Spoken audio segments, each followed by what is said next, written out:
उत्तर प्रदेश में बीजेपी का संगठन का चुनाव चल रहा है और इसी कड़ी में लखनऊ महानगर से आनंद द्विवेदी और फिर अध्यक्ष चुन लिए जाएंगे। वजह यह है कि उनके खिलाफ किसी ने पर्चा नहीं भरा है, वो निर्विरोध रहे हैं और अध्यक्ष पद महानगर का पद संभालेंगे।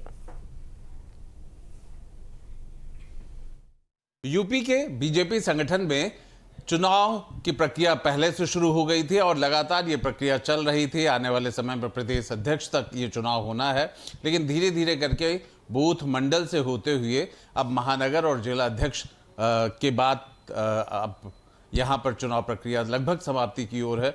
16 तारीख को सभी के जो जिलाध्यक्षों की लिस्ट है या जो महानगर अध्यक्षों की लिस्ट है वो सब सार्वजनिक हो जाएगी और उसी कार्यक्रम को लेकर 16 तारीख को कार्यक्रम भी किया गया है।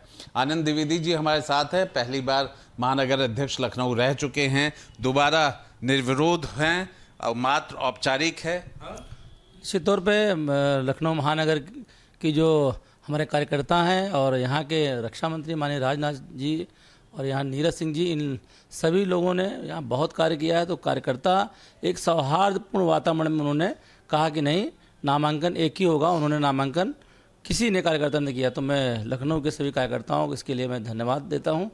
और कल ये जो कार्यक्रम है यह सिटी मॉन्टेसरी स्कूल जो हमारा विशाल खंड में है, वहां पर एक कार्यक्रम आयोजित है। इस कार्यक्रम में ये तो पूरे प्रदेश में एक साथ कार्यक्रम होना है। 2 बजे की सूचना है, वहाँ पर घोषणा होगी। हम लोगों ने बड़ा अच्छे तरीके से इसकी तैयारी की है।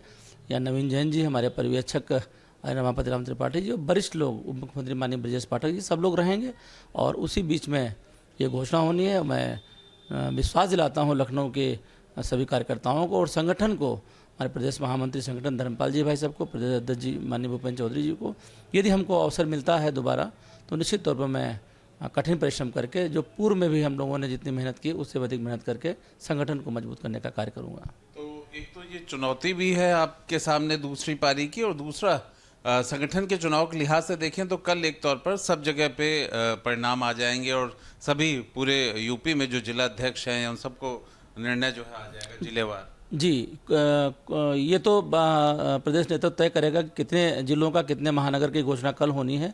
ये जानकारी संगठन को ही होगी और जो भी लोग बनेंगे, और आप ये मानिए कि सब एक साथ मिलकर के काम करने वाले हैं। भारतीय जनता पार्टी लोकतंत्र के हिसाब से चलती है और बहुत ही सौहार्दपूर्ण वातावरण में अच्छे से अच्छे लोग निकल करके आएंगे। सबका ध्यान रखा जाएगा। संगठन इसी को लेकर के जो विलम्ब हुआ है, यह भी इसी कारण हुआ है कि सभी अच्छे लोगों का चयन हो सके। बिल्कुल, ये आपने बड़ी बात कही कि चूंकि योग्य व्यक्ति आ सके इस वजह से विलम्ब हुआ। लेकिन चूंकि राजनीति है और राजनीति में बहुत सारे प्रश्न होते हैं, होली और जुम्मा जब साथ में आया तो कई ऐसे जिले थे जहां पे मस्जिद को ढका भी गया, कई ऐसी बातें भी कही गई कि अगर ज़रूरी ना हो तो वो घरों पे ही अपनी नमाज पढ़ लें, इस तरीके की चीज़ें। लेकिन ओवैसी जिस तरह से कह रहे हैं कि हमें द्वितीय दर्जे का ना समझा जाए, हमारे मस्जिदों को ढका ना जाए और ये हमारी स्वतंत्रता है कि हम अंदर पढ़ें या बाहर पढ़ें, दूसरा कौन कहने वाला होता है? कुछ ऐसे ठेकेदार होते हैं जो इस तरीके की बातें करते हैं। लखनऊ के अंदर जहाँ तक बात है, धर्मगुरुओं ने स्वयं आगे बढ़ के, जो मौलाना धर्मगुरु, उन्होंने स्वयं कहा कि जुमे की नमाज 2 बजे के बाद पढ़ी जाएगी। हमारे मुख्यमंत्री माननीय योगी आदित्यनाथ जी सभी को, चाहे मुस्लिम हो चाहे हिंदू हो, सबको साथ लेकर के चलते हैं और एक भाईचारा है। यदि होली का पर्व है और मुस्लिम भी इसमें खुशी खुशी मना रहा है, लेकिन जो ये ठेकेदार हैं कुछ, यह वातावरण को बिगाड़ करके हिंदू मुस्लिम के बीच में दूरी बनाने का प्रयास कर रहे हैं। वीडियो जर्नलिस्ट दीपक राणा के साथ आलोक पांडे, न्यूज़ स्टेट, लखनऊ।